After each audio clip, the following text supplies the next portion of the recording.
Glória a Deus. Vamos pegar nossas Bíblias neste momento. Vamos abrir a escritura no Evangelho de João, capítulo 5.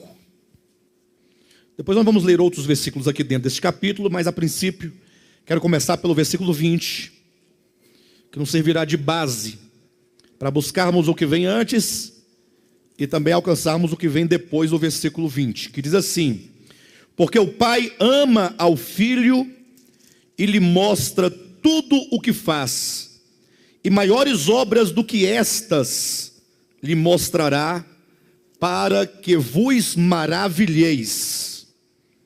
Que texto maravilhoso, né?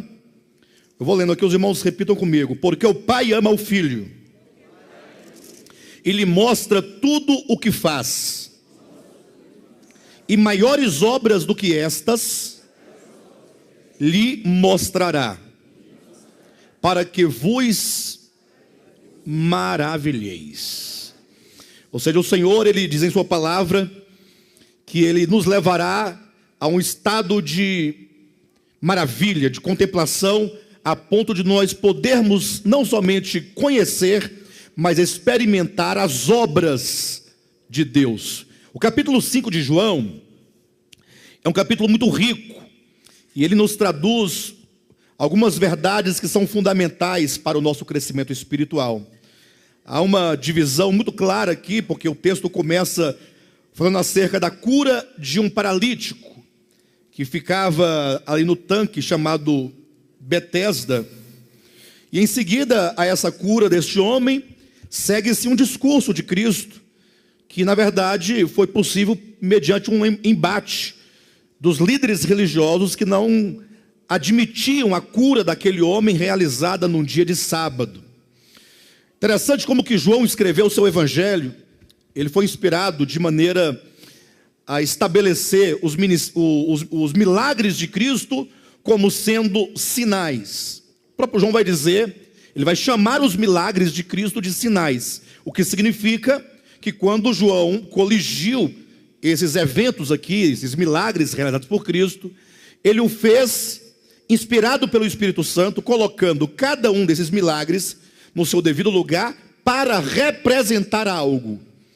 Hoje em dia as pessoas vão ler a Bíblia, por exemplo, elas tomam aqui, por exemplo, a cura do paralítico do tanque de Betesda, e então eles pensam assim: poxa, então Deus pode te abençoar também, assim como Ele abençoou aquele homem, Ele pode te abençoar. Tomam a Escritura meramente no seu sentido imediato, do enredo, da história, e se esquece que a própria Escritura, sobretudo o mesmo Evangelho de João, inclusive, ele relata dizendo que os milagres são sinais, ou seja, os milagres são usados para representar verdades espirituais, das quais todos nós podemos participar, e não somente o paralítico do tanque de Betesda. E o texto diz que o evento acontece exatamente num momento em que havia em Jerusalém uma festa. Acompanhe na sua Bíblia a leitura, capítulo 5 de João, a partir do versículo 1. Passadas essas coisas, havia uma festa dos judeus, e Jesus subiu para Jerusalém. Versículo 2. Ora, existe ali, junto à porta das ovelhas, um tanque chamado em hebraico Betesda, o qual tem 5 pavilhões. E aqui está o primeiro princípio dessa mensagem que eu quero apresentar aos irmãos. Conforme nós encontramos aqui, havia em Jerusalém uma festa, e havia também, versículo 1 e versículo 2, coloca aqui o verbo haver no primeiro versículo, e o verbo existir com o mesmo significado no versículo 2. Ou seja, havia uma festa e havia um tanque em que jazia ali pessoas, uma multidão de pessoas enfermas, paralíticos, coxos, cegos, mancos, toda sorte de enfermidade e de enfermos que estava ali e jazia ali naquele tanque. Como que o Senhor Jesus é maravilhoso quando nos mostra, mediante este episódio, que assim é a vida humana. Assim é a vida humana. A festa e há um tanque de misérias, um tanque de enfermidades, porque a humanidade, ela está enferma em razão do pecado. Mas a despeito desse tanque em Jerusalém, cheio de pessoas enfermas, o versículo 2 diz que havia pessoas de toda sorte, né? Ora, existe na porta das ovelhas um tanque chamado em hebraico Betesda, o qual tem 5 pavilhões, versículo 3, nestes jazia uma multidão de enfermos, cegos, coxos, paralíticos. Então, os homens, a despeito dessa enfermidade que lhes consome o espírito, a alma e o corpo, há também a presença da festa, porque a festa muitas vezes acaba iludindo o homem e fazendo com que ele não se veja, ou não veja a sua condição interior, a condição do seu coração, a condição da sua alma. Onde os irmãos forem, para onde olharem, seja em qual for o tempo, em qual for o lugar, sempre haverá uma festa e haverá o tanque, que mostra a condição real, intrínseca, ontológica, orgânica do homem. O homem está enfermo no seu espírito, alma e corpo. E este homem religioso, porque aqui havia uma festa dos judeus, ele está sempre a celebrar. E aqui nós vemos uma contradição muito grande, porque como se pode celebrar uma festa quando há um tanque cheio de pessoas enfermas, cheia de doentes de toda sorte. As pessoas não conseguem perceber que às vezes, ou certamente, a sua religiosidade, as suas festas religiosas, efetivamente não resolvem o problema do homem. E assim os homens continuam, né? Continuam cantando, continuam gemendo, continuam com suas coreografias, continuam com seus rituais, continuam com seus cultos, continuam com as suas práticas ritualísticas, embora não haja efeito de fato e de verdade. E eu pergunto para os irmãos, quantos aqui desejam ter de fato uma experiência de cura, uma experiência de libertação, uma experiência de salvação, uma experiência de vida?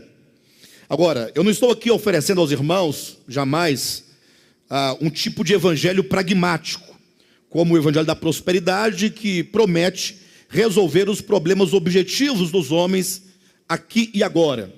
Não estou prometendo que Deus vai te dar dinheiro, vai te dar carro, vai te dar isso ou aquilo outro. Estou dizendo de se ter ou de se obter, mediante o evangelho, vida abundante.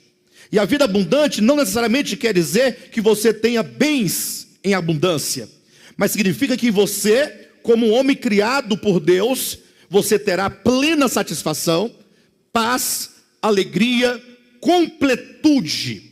Uma pessoa plena, que mesmo em face da morte, dirá como o apóstolo Paulo, para mim o viver é Cristo e o morrer é lucro. Nada abala as estruturas daquele que conhece a verdade, daquele que sabe quem é Deus, daquele que sabe quem é o homem, daquele que conhece a si mesmo, daquele que, como diz o apóstolo Paulo, né?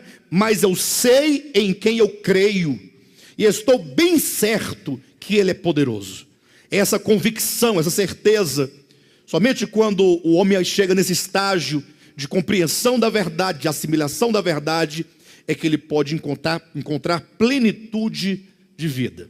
Mas vejam então aqui que o primeiro ponto que João nos coloca aqui neste episódio é esta contradição da humanidade. Os homens morrendo, os homens sofrendo, os homens se acabando, os homens se destruindo e festejando ao mesmo tempo. Alguém pode perguntar, pastor, mas qual é a razão? Por que o homem empenhado na sua religião, por que o homem empenhado na sua religiosidade, por que o homem empenhado nos seus rituais, ele não obtém êxito sobre tais enfermidades? Porque havia em Jerusalém um tanque, havia em Jerusalém uma festa. Jerusalém é a cidade de Deus, olhando do prisma do Antigo Testamento, é a cidade do Deus vivo. Imagine que você olhar para toda a terra, apontar para uma cidade chamada Jerusalém, essa é a cidade de Deus, e aqui está o templo de Deus, e aqui está o povo de Deus, e aqui estão as festas de Deus. Tudo aqui é de Deus, mas existe no lugar em que tudo é Deus, um poço, ou melhor, um tanque cheio de enfermidades. Não é inadmissível que se a cidade é de Deus, se o povo é de Deus, se o templo é de Deus, os sacerdotes são de Deus, as festas são de Deus, tudo ali é de Deus. E por que então que há neste lugar essa quantidade enorme de enfermos? Não se deveria admitir que houvesse isso. Alguém em sã consciência diria: não, se aqui a cidade é de Deus e tudo é de Deus, então aqui deve ter vida plena. Então o Senhor quer nos ensinar algo com essa verdade, com este episódio, e nos leva, portanto, a questionar onde está o problema. Onde está o problema? Porque assim como havia em Jerusalém a festa, e havia o tanque, essa contradição de experiência, assim como havia o templo de Deus, a cidade de Deus, o povo de Deus, tudo de Deus, e havia também a enfermidade, assim também somos nós. Há quanto tempo você professa a fé no Evangelho? Há quanto tempo você não tem declarado, alto e bom som, as palavras de Romanos capítulo 1, versículo 17, porque o Evangelho de Deus, ou porque o Evangelho é o poder de Deus para a salvação de todo aquele que crer.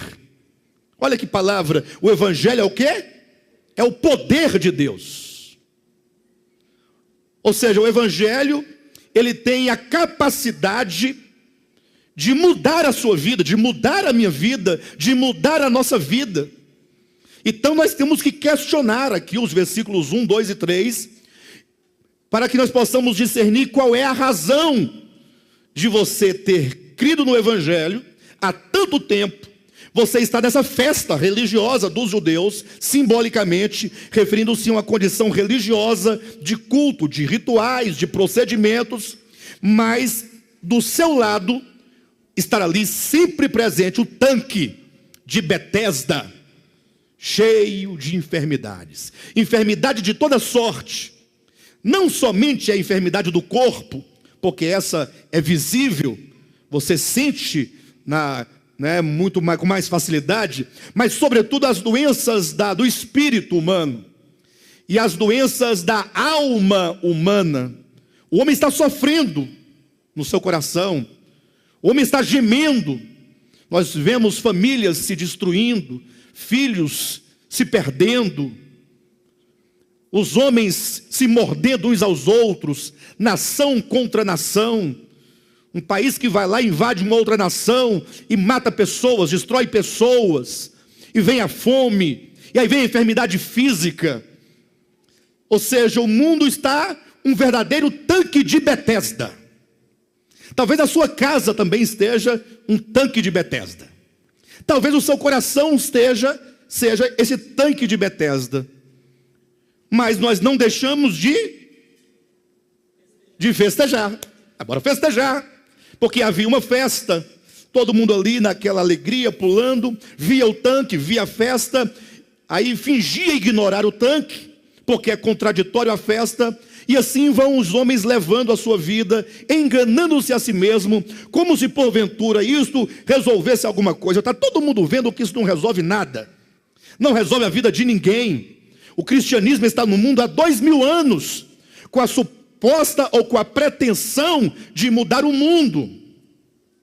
Agora há pouco mesmo fizeram aqui um grande movimento no Brasil, para que Deus pudesse salvar o Brasil, para Deus libertar o Brasil. Havia aqueles movimentos proféticos, que eles vão à esplanada dos ministérios, vem gente de todo lugar, todos os estados do Brasil, sob a liderança de um grupo, de alguns pastores, aí coloca a bandeira do Brasil sobre as costas, ajoelha, aí fica lá chorando numa gemedeira, gemendo, porque Deus vai mudar o Brasil, Deus vai salvar o Brasil, e aí o pessoal acredita nisso, e a vida do Brasil e de todos nós continua do mesmo jeito. Ora, uma pessoa sensata, vendo de longe, falaria assim, de duas uma, ou esse povo está clamando pelo Deus errado, por isso que Deus não atende, porque se ele está clamando por Baal, o Deus verdadeiro não vai atender. Lembra lá de Elias? Por que os profetas de Baal clamavam por Baal e não teve resposta? Porque não é o Deus verdadeiro.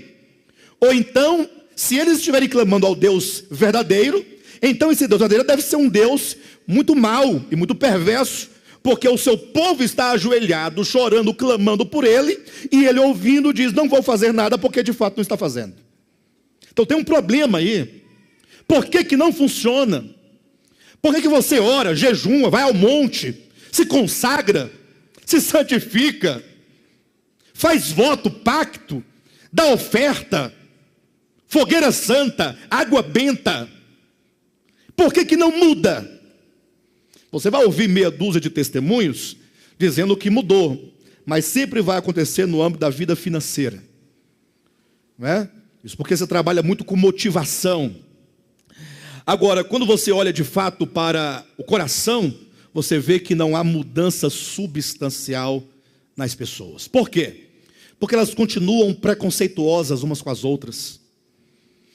O ser humano não aceita o outro porque o outro é negro. O ser humano não aceita o outro porque o outro é homossexual. Não aceita.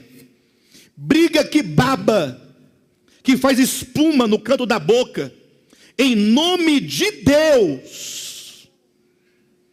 E eu já ouvi casos aqui em que alguém disse assim: olha, pastor, estou com problema porque o fulano não pode ir na casa dos parentes, dos pais, porque descobriram que ele é homossexual e agora ele não é mais aceito, porque a família dele é muito crente. Os pais são muito santos, muito puros. Pessoas, são anjos, está nascendo asa das costas, irmão. Um par de asas de querubim, de tanta santidade. E aí, em nome de Deus, em nome da verdade, você exclui um ser humano. Isso não tem nada a ver com apologia a nada. Eu me refiro a pessoas. Porque a despeito da sua condição financeira, da sua condição social, a despeito da sua condição espiritual, a despeito da sua religião, não importa, você é um ser humano, você foi criado por Deus, e você faz parte da grande família de Deus. E Deus é o Pai de todos nós, e a nenhum Deus exclui. Ele não faz acepção de pessoas.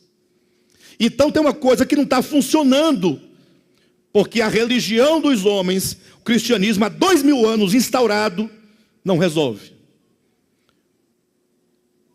Nós temos que então questionar onde está o problema. Porque se você nunca questionar, você nunca obterá uma resposta. E se não tiver resposta, você vai ficar se iludindo toda a vida. E o texto, portanto, se propõe a nos oferecer essa resposta. Versículo 4. Os irmãos vão perceber que esse versículo está entre colchetes. Por que será que este versículo na sua Bíblia está entre colchetes, hein? É para enfeitar a Bíblia, né? Esses colchetes aí, eles estão dizendo o seguinte para você. Em verdade, esses colchetes não estão lá no texto quando João escreveu. Não foi João que colocou esses colchetes aqui. Quem os colocou foi o editor. Ou melhor, sim, o editor e também o tradutor. Quando os tradutores foram buscar nos manuscritos ou nos pergaminhos, os mais antigos das Escrituras, eles perceberam que este versículo 4 não havia no texto de João. João, quando escreveu o seu evangelho, ele não escreveu o versículo 4. Ora, mas se João não escreveu, o que ele faz aqui na minha Bíblia? Aí então, porque há o manuscrito é aquele que é escrito à mão, o manuscrito original, o de João. Depois tantas cópias foram sendo feitas, cópias, os escribas reproduziam os evangelhos, as epístolas, as escrituras, ia reproduzindo, de sorte que quem estuda os manuscritos vão saber que existem diversos manuscritos. Os mais antigos, que estão mais próximos, no caso do escritor e da escritura original, e outros vão ficando mais distantes no tempo da escritura original e do escritor, e portanto vão tendo menos crédito. A credibilidade do manuscrito está no fato, ou usa-se o critério de quanto mais próximo ele está no tempo das escrituras originais e mesmo do escritor original. Então, quando os editores, os tradutores foram observar esses pergaminhos, esses manuscritos, então eles comparam um com o outro, foi comparando, e perceberam que desde os mais antigos, os primeiros, não tem esse versículo na Bíblia, a Escritura. Aí pegaram os principais manuscritos, os mais confiáveis. Nenhum deles consta o versículo 4, nenhum deles. Mas de repente encontraram um manuscrito lá num cantinho, que não tem muita credibilidade. Aí tinha lá esse versículo aqui. Ao comparar, descobriram que havia um ou dois manuscritos que traziam esse versículo, não todavia os principais, não todavia o maior número deles, pelo contrário, a maioria não tem. Então eles chegaram a uma conclusão. Algum escriba, tomando uma tradição do povo, da crendice do povo, resolveu acrescentar o versículo 4. Então o versículo 4, ele traz uma verdade histórica, ou melhor, isso, do ponto de vista da tradição e não do ponto de vista da verdade. Porque o texto diz que nesse tanque jazia uma multidão de enfermos, cegos, coxos, paralíticos, esperando que se movesse a água, porquanto um anjo descia do céu em certo tempo agitando-a. E o primeiro que entrava no tanque, uma vez agitada a água, sarava de qualquer doença que tivesse. Então, aqui nós não temos uma informação do ponto de vista da verdade. João não está afirmando que descia um anjo e que movia as águas, não. Agora, era possível que houvesse essa tradição popular. Quem sabe ali fosse uma fonte intermitente, que de tempo em tempo esguichava a água, e ela recebia aquele influxo, ou aquele efluxo, né? E a água se movia, e as pessoas desenvolvem então esse tipo de entendimento, esses mitos, essas coisas que nada podem acrescentar ou resolver na vida do homem. O problema são os nossos tanques. Os nossos tanques, assim como a mulher samaritana no capítulo 4, ela tinha lá o poço de Jacó. Aqui existem o tanque de Betesda. Depois tem o tanque de Siloé. Aí vão aparecer os tanques, esses poços, são as superstições dos homens, são as religiões dos homens, são as crendices dos homens, que depositam a sua confiança naquilo que não é Deus. Porque você pode, em nome de Deus, crer que a oração sua é uma oração forte. Quem já ouviu falar que fulano tem uma oração forte? Ora, por que alguém teria uma oração forte? E se eu digo que alguém tem oração forte, subtende-se que tem um outro que tem oração fraca. Sim ou não? Ora, mas qual o critério que eu uso para dizer que a oração deste é forte e daquele é fraca? Qual é o critério? Eu vou olhar para qual aspecto? Porque Deus gosta mais desse do que daquele outro? Não, eu vou olhar sempre para o aspecto das obras. Esse aqui vai mais ao monte. Ele jejuma mais, ele é mais fiel, se veste melhor, não tem televisor em casa. E aí você olhando para as características das obras humanas, você faz do homem alguém cuja oração deve ser ouvida por Deus, porque ele merece ser ouvido, porque ele faz por onde ser ouvido, porque ele é homem de Deus. Ora, o outro é desajeitado, o outro quase não vai ao culto, o outro quase não faz nada. Ou seja, a verdade de que a oração, ela é aceita pelo Pai, porque ela é feita em um nome de Jesus, isso já não existe na prática.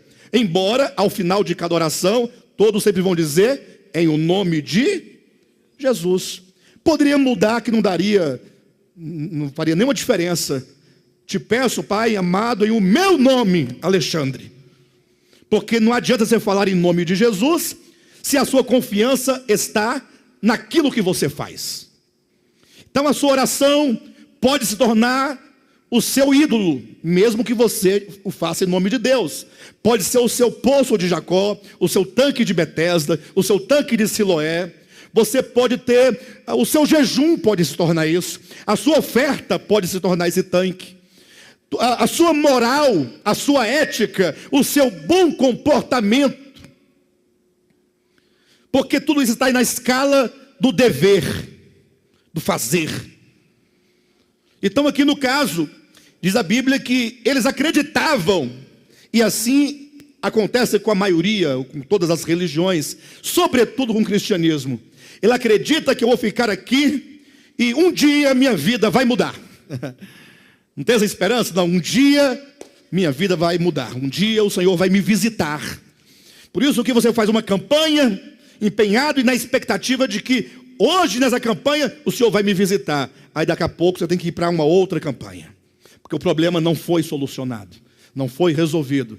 Aí nova campanha, depois outra campanha. As campanhas acabam? Por que elas nunca acabam? Se multiplicam, pelo contrário. Ora, porque alimenta a esperança vã. Eu digo que é vã, porque se a esperança estiver no Senhor, você certamente vai abandonar todos esses tanques de esperança.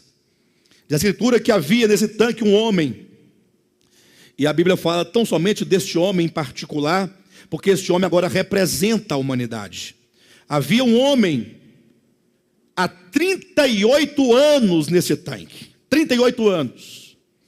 Imagine você, quanto tempo você está no seu tanque de misérias e de vã esperança, e esperando que o anjo desça. Hoje o anjo vai descer, hoje o anjo fará. Versículo 5. Estava ali um homem enfermo havia 38 anos.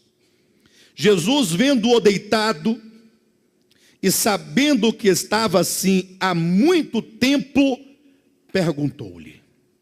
Pausa. O próximo princípio que eu quero trazer aos irmãos é o princípio do tanque, é o princípio do anjo, é o princípio da lei. Pastor, o que tem a ver o princípio do tanque, do anjo e da lei? É porque, segundo consta aqui na resposta deste homem, olha na sua Bíblia, vamos ler o versículo 4 primeiramente. Esperando que se movesse a água, porquanto um anjo descia em certo tempo, agitando-a, e o primeiro que entrava no tanque, uma vez agitada a água, sarava. Então quem é que sarava, segundo essa tradição que está aqui, posta entre colchetes? Quem é que era curado? O primeiro. E o segundo? E os demais? Então os irmãos percebem que a base aqui é o mérito. O primeiro, o mais ágil, aquele que for suficiente, aquele que for capaz. Se você não conseguir ser o primeiro, se você não conseguir ser o melhor, se você não tiver força suficiente, se não tiver energia suficiente, se não tiver disposição suficiente, você nunca será curado. A cura está aqui no princípio do mérito, da capacidade, da força, do fazer, do dever. E aqui está o grande problema do homem. Desde que o homem caiu, ele, em nome de Deus, ele busca para si uma solução por meio da sua capacidade. Ou seja, a queda ela acabou distorcendo isso no coração do homem, no entendimento do homem, levando-o a pensar que o homem pode a si mesmo se redimir. Quando alguém se propõe numa religião, olha, você deverá fazer isso e aquilo outro, e mais isso, um tanto de coisas objetivas, um tanto de coisas exteriores, se determina um estatuto de coisas a serem feitas, e a pessoa se propõe a fazer para ser abençoada, para ir para o céu, para ter a salvação. Os irmãos percebem que essas pessoas estão no princípio do dever. Pastor, mas o princípio do dever não seria um princípio correto? Você deve fazer isso, não deve tocar naquilo outro, não deve fazer isso, você deve proceder dessa maneira. Sim, então, grosso modo, eu diria que sim, porque o dever fazer parte da premissa de que há um resultado positivo. Deve-se matar o outro? Não. Então, há um dever de não fazer aqui. Deve-se ajudar o outro com ofertas ou com dinheiro, alimento, com roupa? Então nós temos aqui o princípio do dever. Então o não matar e o ajudar o próximo com o que ele precisa são fins louváveis, ou não? Então o problema não está no fim, o problema está no dever. Porque quando se tem o dever, não necessariamente você tem o elemento fundamental que te dispõe a executar ou não executar aquilo ou aquilo outro. Ou seja, sabe-se que não deve se matar e mata. Ou não? O dever está estabelecido, mas o homem consegue. Pastor, eu consigo, tenho 40 anos, nunca matei ninguém. Já matou diversas pessoas e continua matando, segundo o princípio de Jesus Cristo, que a morte não se dá meramente no âmbito físico. Quando você chega ao ponto de você se irar contra alguém e você prosseguir descendo alguns outros degraus e você chega a ofender a honra da pessoa e por fim você então lhe chama raca ou você lhe despreza, como quem diz, você para mim está morto. Ele está vivo, mas ele não faz parte do seu coração, nem da sua mente, nem da sua vida. Você isolou completamente aquela pessoa, você a matou. O desprezo. Quantas pessoas não estão mortas ao nosso lado porque nós matamos? Quando você passa e você vê alguém que está precisando de um pão, está prostrado, caído, é verdade, ele está drogado. Mas como é que ele poderia estar naquela condição sem estar drogado? Vocês entenderam o que eu perguntei? Como é que poderia estar naquela condição sem estar drogado? A droga é o seu refúgio. Não justifica, mas é onde ele encontra ali um momento de impercepção da sua dor. É a sua fuga. Ele está fugindo da realidade do mundo, da realidade das pessoas e da sua própria realidade e da sua condição. E nós passamos e não estendemos a mão. Então nós somos responsáveis, porque nós matamos quando deixamos de dar o necessário para a vida também. Então tudo que está no âmbito do dever tem que ser o primeiro. Se você for o primeiro a entrar no tanque, é curado. Se for o segundo, não pode ser curado. Tem que ser de fato o melhor. É o âmbito do dever. Dever não matar, dever ajudar, dever. O fim do dever é tudo positivo. Portanto, o problema não está no fim, está no meio. Por que está estabelecido o dever no mundo, mas o mundo continua do modo como está? Será que é por falta de leis? Por que nós ainda acreditamos que o princípio do dever, o princípio da lei funciona, se nós estamos vendo que não funciona? As pessoas me mandam os e-mails assim perguntando, pastor, pode divorciar? Fico perguntando, que pergunta é essa? A pessoa quer uma resposta, pode, ou não pode. Como se eu dissesse que pode ou que não pode, resolvesse alguma coisa. Resolve alguma coisa? Deus, o Eterno, Ele deu a lei, escrita pelo seu próprio dedo. Funcionou? Funciona, Giovanni? Não funciona. Deus deu a lei. Moisés, quando descia com as tábuas da lei na mão, o povo já estava quebrando a lei recém-nascida. Não deu tempo nem da tábua esfriar. Que aquele dedão de Deus para escrever, esquentou a tábua. Esquentou não? Deve ter esquentado. Aquele dedão grandão. Fogo na pedra.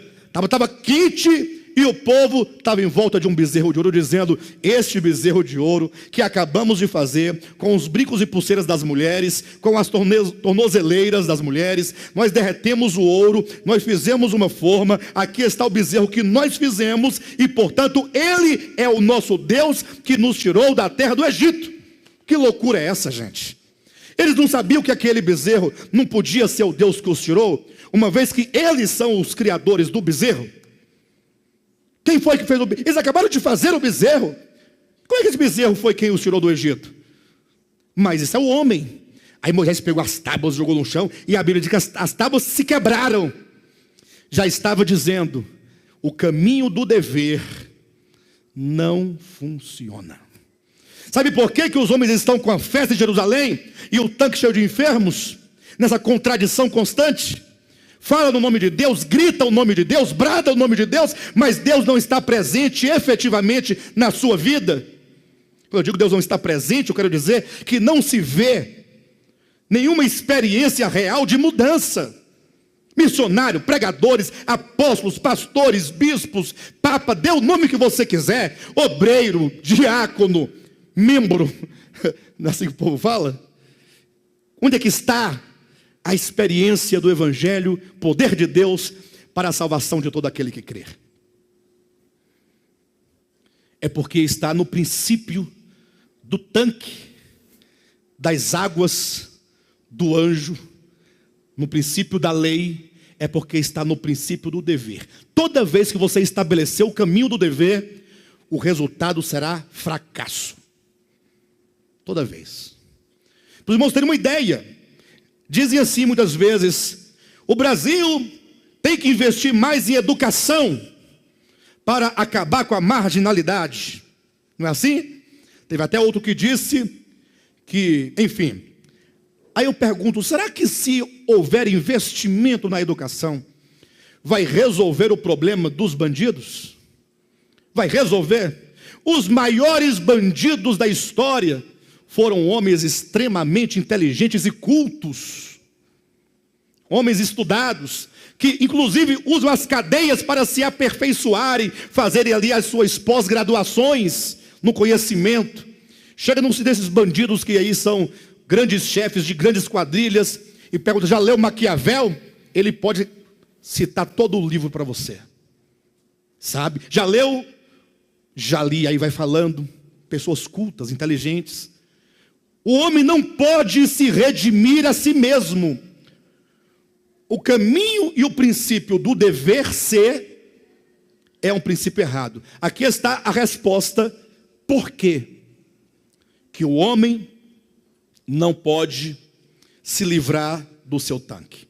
Então, se você porventura deseja uma experiência de vida, vida espiritual, e vida espiritual, eu quero que os irmãos corrijam, não me refiro à vida de crente evangélico, porque pensa por ser evangélico tem vida espiritual, não tem nada a ver uma coisa com a outra.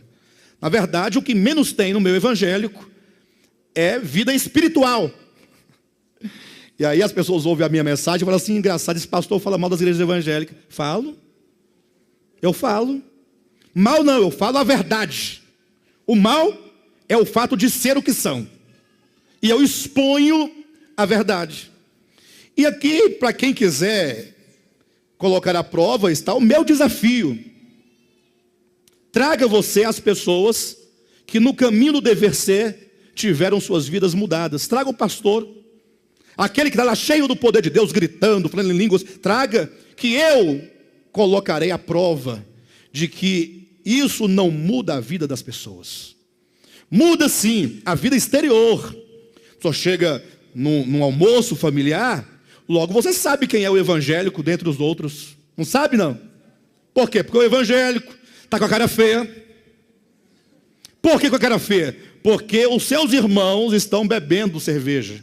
E estão dançando, sorrindo, conversando, se abraçando. O crente não, ele está ali, rigoroso, inexorável.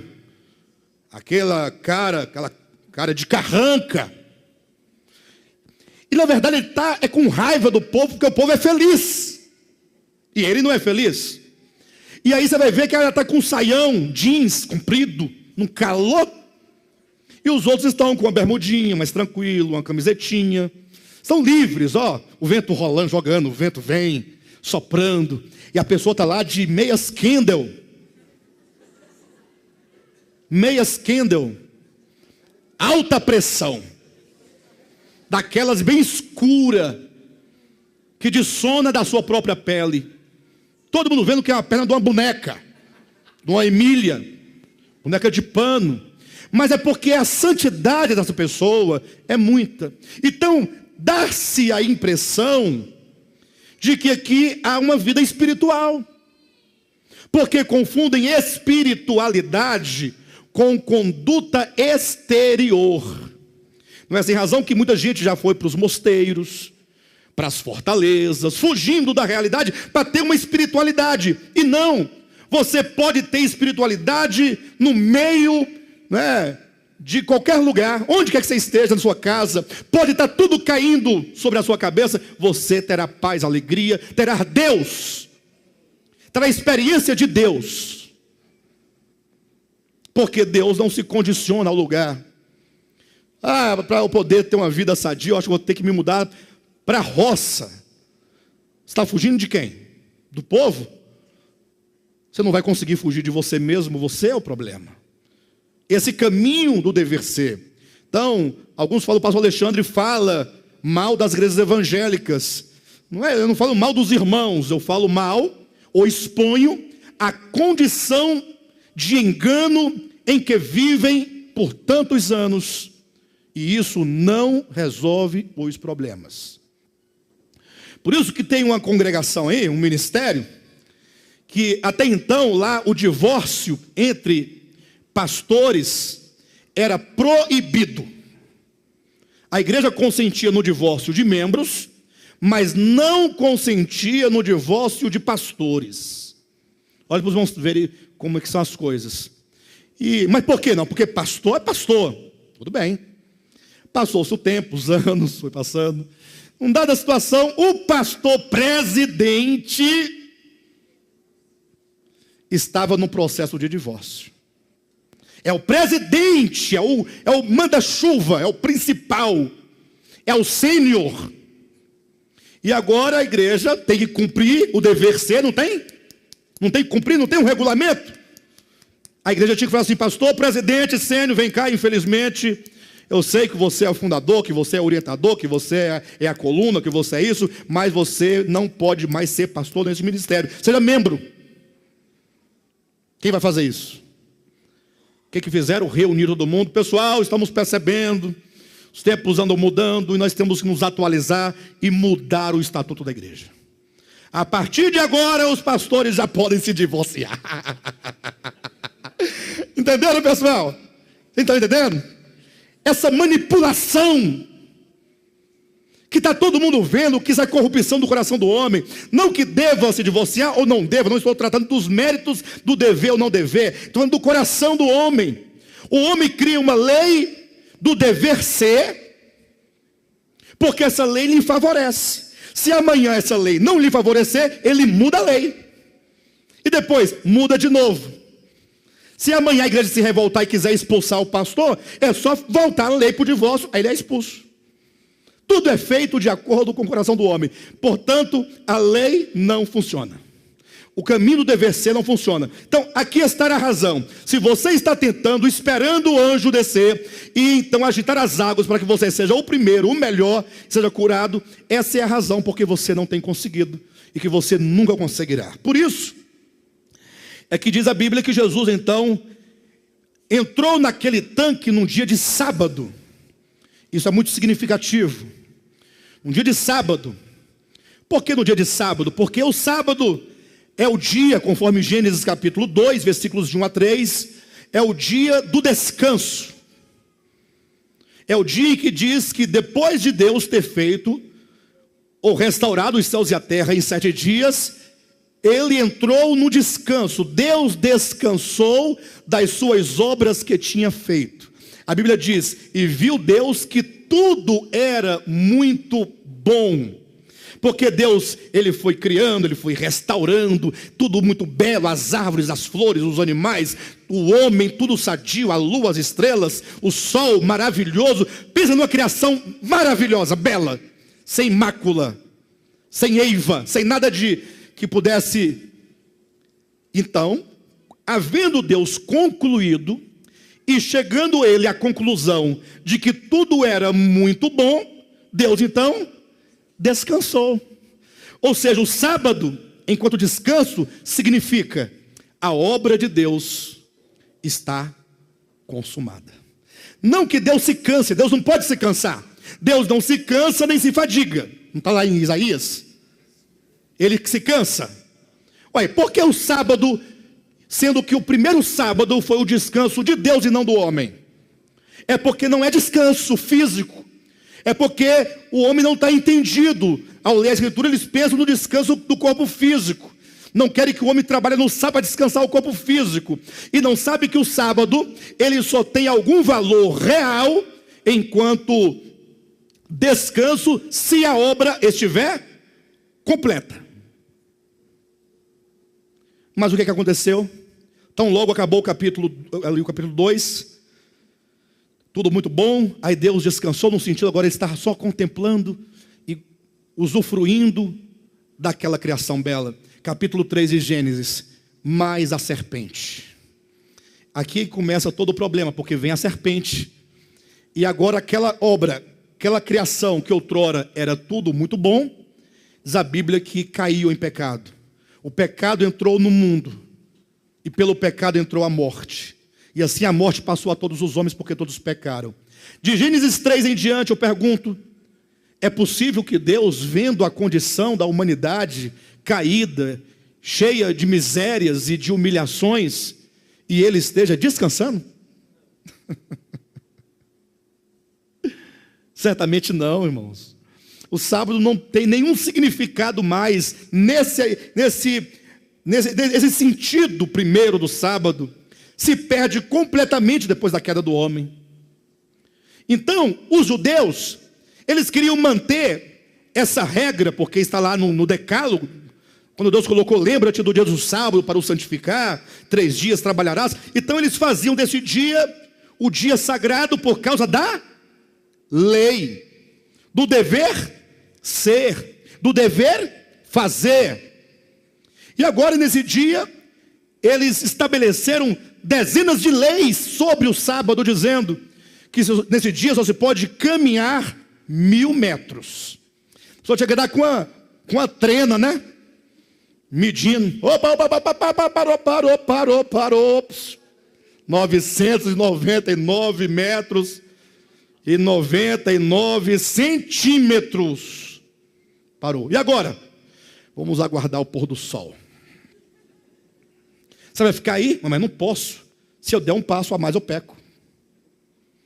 E aí você, tido por transgressor.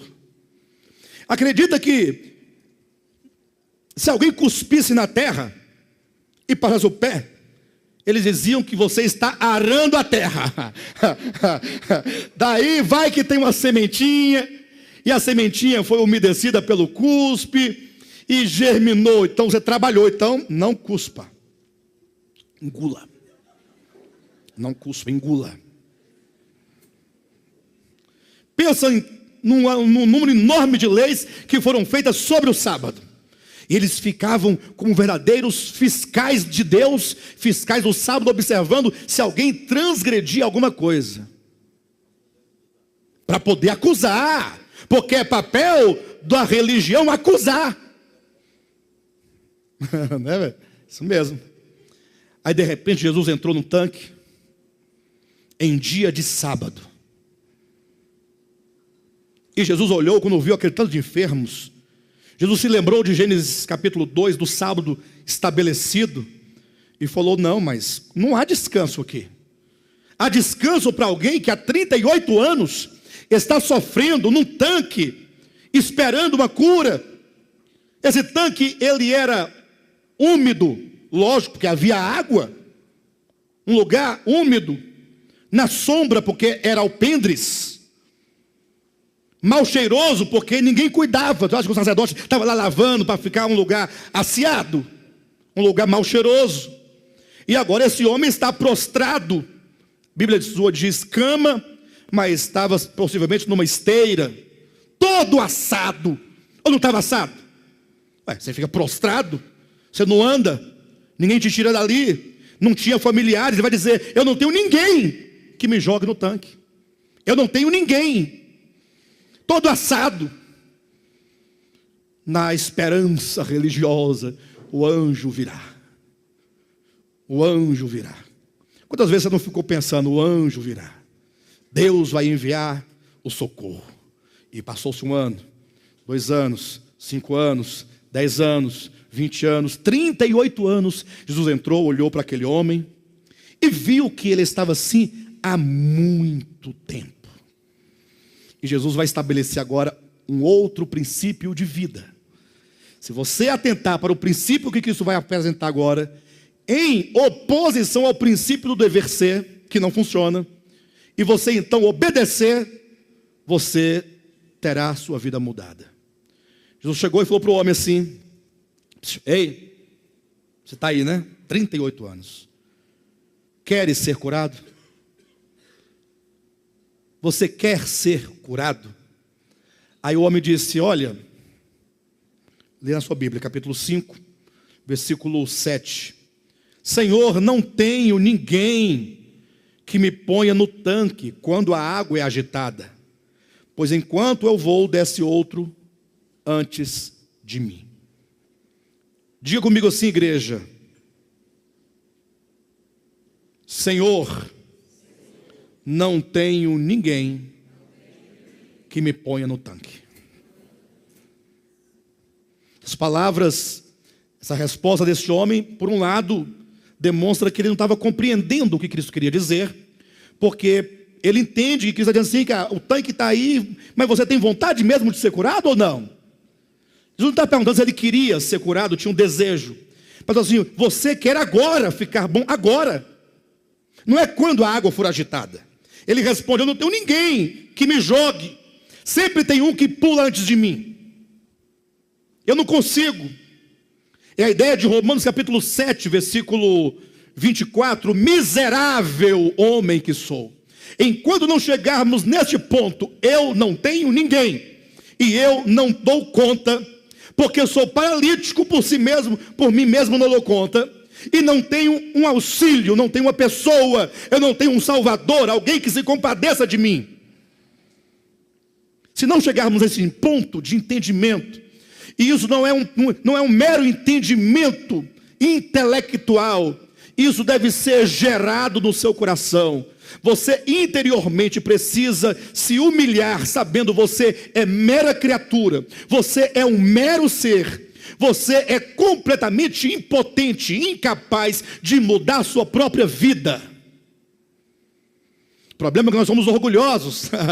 Nós sempre confiamos no nosso braço, na nossa capacidade, na nossa força. E aí nós sofremos calado, engolimos seco, mas não damos o braço a torcer. Por que não falar: eu não tenho ninguém? Não tenho. Se quebrantar no coração, no seu interior: Senhor, eu não tenho ninguém, eu não consigo. Todo mundo consegue, eu não consigo. E se cada um disser isso, que todos conseguem menos eu consigo, no final ninguém consegue nada. Porque se todos conseguem e eu não consigo, e o todos, cada um por sua vez, disser eu não consigo, ninguém consegue nada. Porque olhando nós achamos que as pessoas conseguem. E eu sei dos meus conflitos, eu sei dos meus problemas, eu sei das minhas dores, das minhas dificuldades. Só que eu escondo isso para os outros, e os outros, com o mesmo sentimento de si mesmo, olham para mim e pensam que eu estou conseguindo. E eu sei que eu não estou conseguindo, e olho para vocês e acho que vocês estão conseguindo, porque cada um vai ocultando o seu coração para que ninguém veja e para que ninguém saiba, porque vivemos num mundo de aparências. E aí o princípio agora que surge, que é o princípio divino, não é o princípio do dever, é o princípio do querer. Por que o princípio do querer? Que é o princípio da graça. O que é o princípio da graça? Lá aquele homem estava há 38 anos, e agora Deus deixou os céus e veio pessoalmente, individualmente, particularmente a ele, dizer: eu vim aqui para te curar. Eu estou aqui para te curar. Ah, o Senhor vai me curar? É.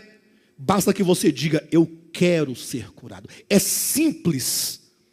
Pastor, então eu quero, então. Cadê a cura? Mas assim como você deve ter esse entendimento no seu interior, selado, marcado, gravado, é algo orgânico, não é algo intelectual. Quando no seu coração você diz: eu não tenho ninguém. Se você verdadeiramente sente isso no coração, com o mesmo sentimento você deve dizer: Senhor, eu quero. Agora tem um detalhe: se você descobriu o que significa na sua vida esta cura, talvez você diga: não, Senhor, por enquanto não, eu estou bem aqui na minha doença, eu não quero ser curado. Porque se Ele te curar, quando alguém te tomar a capa, você vai entregar a túnica. Se Ele te curar, quando alguém te ferir na face direita, você vai voltar a Ele a outra face para que Ele fira também. Se Ele te curar, você vai amar os seus inimigos e vai orar e abençoar por aqueles que te perseguem. Se Ele te curar, você será incapaz de ferir alguém, não usará nenhum tipo de violência absolutamente, será uma expressão de Deus na terra. E você vai querer sofrer os danos e os prejuízos deste mundo caído de Satanás? Você já pensou, se você quer de fato fazer, como diz o apóstolo Paulo, tudo que para mim outrora era lucro, agora eu considero como perda por causa de Cristo? Porque hoje nós somos o que nós somos, está muito claro. No sentido de que nós sentimos prazer na violência. Basta que você leia Tiago capítulo 4, versículo 1 e o versículo 2, quando ele diz que dentro de nós há uma explosão de sensação e de prazeres que militam contra nós, prazeres que militam contra nós para quando nós lutamos uns com os outros. Deixa eu ler para os irmãos para deixar em termos mais claros. Eu parafraseei aqui e a paráfrase não ficou muito boa. Está aqui no capítulo 4, versículo 1 e 2. De onde procedem guerras e contendas que há entre vós? Não é assim o mundo? O mundo não é assim? Os países não são assim? Os estados, as cidades, o seu lar, a sua casa, não é cheio de guerras e contendas? Não há uma luta, não há uma disputa? Se for de alguém receber algo, que seja eu. Mas o outro precisa mais do que você. Mas o mundo não é de quem precisa mais ou menos. É de quem consegue tirar mais para si.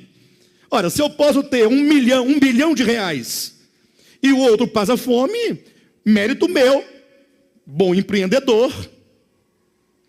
E o pior, estou com quase 100 anos de idade, vou morrer a qualquer momento e não tenho nenhum filho para deixar o dinheiro que eu acumulei. Mas o que vale é a ostentação, é o ter, é o possuir. Porque isso se conquista com muita luta, com muita guerra. Sem guerra, aqui neste mundo, você nem come. Porque até em casa a correria para o fogão para ver quem vai ficar com o pedaço maior de carne é grande. Para ver quem vai comer a coxa. Né, Giovanni? Fez o frango, só tem 2 coxas. Quem vai comer a coxa? Aí a luta já começa aqui dentro de casa. Pela coxa. O mais esperto vai lá e coloca as 2 coxas no prato. Uma debaixo do arroz. Ninguém vai ver aquela. Eu estou mentindo? E a outra em cima do arroz. Aí vai todo lá, mentiroso que sou. Cara de pau. Com uma coxa à mostra e a outra escondida.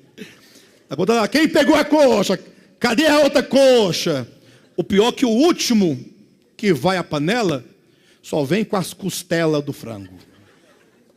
Então a guerra está feita. Está lá o último lá. Geralmente é o irmão mais novo.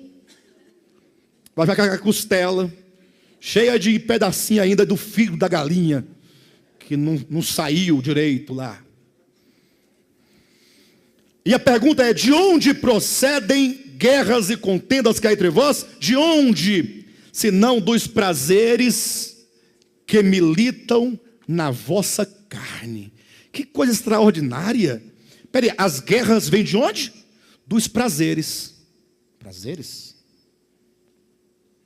As contendas vêm dos prazeres. Não parece estranho? São prazeres que lutam dentro de nós. Então esses prazeres que exigem o prazer, que exigem o seu prazer, que é o egoísmo em funcionamento, você tem que receber, você tem que ganhar, a vaga é só sua. Só tem uma vaga, de quem é? É minha. Você já tem um emprego, varão, você está concursado. Está tudo certo na sua vida, estabilizado. Não, eu vou querer aquela vaga para mim. Não é assim que nós somos? E tem mais, se você puder ir subindo, você vai, subindo. Não que nós não devamos querer ou ter essa disposição de melhorar nossa vida, não é isso. Mas é que o nosso coração, ele não tem fundo. E se nós não desconfiarmos disso antes, que seja tarde demais, nós vamos fazer sofrer muita gente.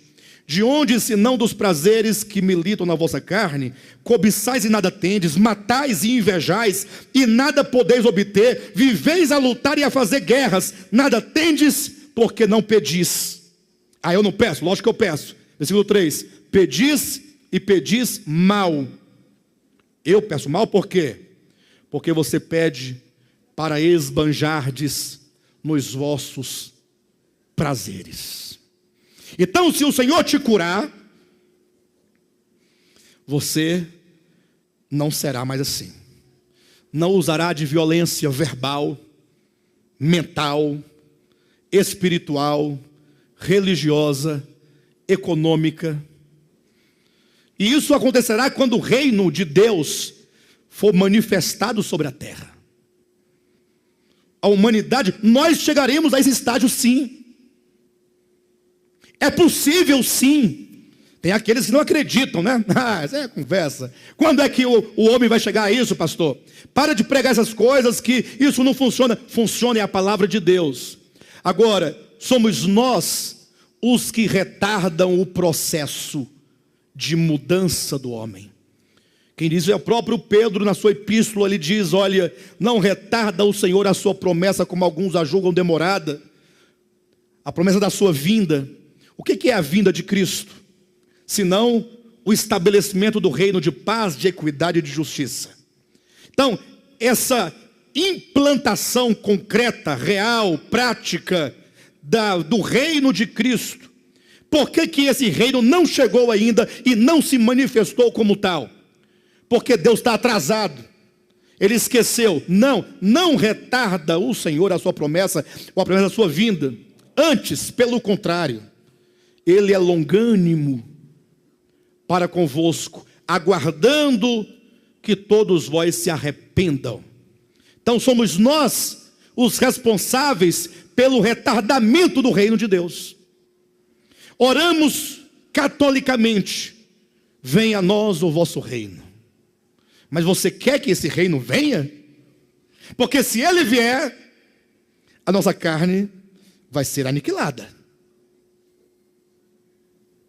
Bem, de todo modo, Jesus disse para aquele homem, queres ser curado? Esse é o princípio da graça. Ele veio para mudar. Diz a Bíblia que todas as coisas, atenção, todas as coisas que nos conduzem à vida e à piedade, já nos foram dadas. Você crê nisso? Tudo de que você precisa, já foram dados, já foi dado. E onde está o problema? O princípio do querer. Se você sair daqui hoje dizendo assim, eu tenho que pensar, eu preciso começar a pensar se de fato eu quero. Se você sair pensando assim, você já deu o primeiro passo. Porque você já está cogitando e conversando consigo mesmo, para você saber, eu vou querer mesmo ser curado? Jesus já veio, Ele entrou na minha vida. E se acontecer de eu falar, quero no meu coração. Aí Jesus diz, então levanta-te. Se apropria. Deixa que a palavra se estabeleça no seu coração. Comece agora a ter comunhão com a palavra, comunhão com os irmãos, comunhão com Deus, permitindo que agora uma nova consciência seja gerada dentro do seu coração, uma nova visão de mundo, um novo ser, um novo sentir, um novo perceber. Comece a aborrecer as obras do velho homem e comece agora a buscar a vida, a roupa, ou que seja o revestir-se do novo homem. E dá certo. Eu digo isso porque, como eu sou cristão desde a minha infância, então já passei por muitos níveis ou muitos momentos de experiência espiritual. E eu quero convidar os irmãos que nunca experimentei tamanha libertação interior como nos últimos dias. Nunca, absolutamente. É uma coisa que o Senhor vai nos conduzindo, nos fazendo compreender. Não é que você muda a sua roupa, muda o seu cabelo, não. É quando você começa a sentir que o Senhor está renovando a sua mente em aspectos outrora não percebidos, não atentados, mas são detalhes que nós deixamos passar despercebidos, e o Senhor começa a chamar a atenção para alguns detalhes da vida, da existência de Deus, do próximo, do outro, da palavra, da sua própria vida, dos seus relacionamentos. O Senhor devagarzinho ele vai mostrando, vai indicando o caminho e vai te dando a graça necessária para que você viva aquela palavra. E essa graça necessária, esse poder necessário, é a própria palavra gerada no coração, porque as palavras de Cristo são espírito e são vida. Glória a Deus.